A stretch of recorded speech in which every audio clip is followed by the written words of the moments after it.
किसी शहर में एक व्यक्ति था। वह हमेशा दुखी रहा करता था। उसे हमेशा ऐसा लगता था कि उससे दुखी व्यक्ति संसार में और कोई नहीं है। जब भी कोई उससे बात करता तो वह अपनी समस्याओं का बखान करने लगता। थोड़ी देर में साथ वाला व्यक्ति उठकर चला जाता। इस बात से तो वह और परेशान हो जाता कि उसकी बात कोई सुनने वाला नहीं है। एक दिन उसे पता चला कि शहर में कोई महात्मा आए हैं, जिनके पास सभी समस्याओं का समाधान है। ये जानकर वह महात्मा के पास पहुंचा।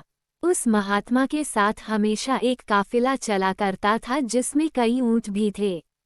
महात्मा के पास पहुंचकर उस व्यक्ति ने कहा, गुरुजी, मैंने आपका बड़ा नाम सुना है कि आप सभी समस्याओं का समाधान करते हैं। मैं बहुत दुखी व्यक्ति हूँ।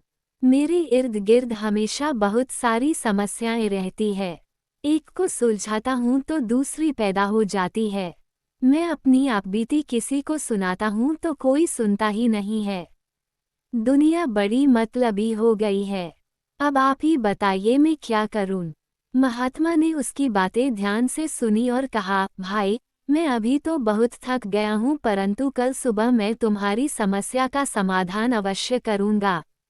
इस बीच तुम मेरा एक काम कर दो। मेरे ऊँटों की देखभाल करने वाला आदमी बीमार है।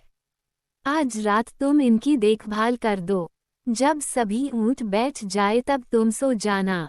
मैं तुमसे कल सुबह बात करूँगा। अगले दिन महात्मा ने उस आदमी को बुलाया। उसकी आंखें लाल थी। महात्मा ने पूछा, तो बताओ कल रात कैसी नींद आई? व्यक्ति बोला, गुरुजी, मैं तो रात भर सोया ही नहीं। आपने कहा था जब सभी ऊँट बैठ जाए तब सो जाना, पर ऐसा नहीं हुआ। जब भी कोशिश करके एक ऊँट को बिठाता दूसरा खड़ा हो जाता। सारे ऊँट बैठे ही नहीं, इसलिए मैं रात भर सो नहीं सका। महात्मा जी ने मुस्कुराते हुए कहा, मैं जानता था कि इतने ऊँट एक साथ कभी नहीं बैठ सकता, फिर भी मैंने तुम्हें ऐसा करने को कहा। ये सुनकर व्यक्ति क्रोधित होकर बोला, महात्मा जी, मैं आपसे हल मांगने आया था, पर आपने भी मुझे परेशान कर दिया। महात्मा बोले, नहीं भाई, दरअसल ये तुम्हारे समस्या का समाधान है।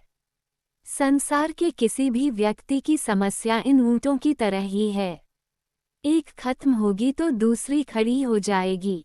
अतः सभी समस्याओं के खत्म होने का इंतजार करोगे तो कभी भी चैन से नहीं जी पाओगे। समस्याएं तो जीवन का ही अंग है। इसे महसूस करते हुए जीवन का आनंद लो। जीवन में सहज रहने का यही एक उपाय है।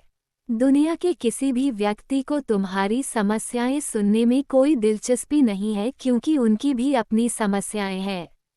महात्मा जी की बात सुनकर व्यक्ति के चेहरे पर संतोष और सहजता के भाव उमड़ पड़े, मानो उसे अपनी सभी समस्याओं से निपटने का अचूक मंत्र प्राप्त हो गया हो।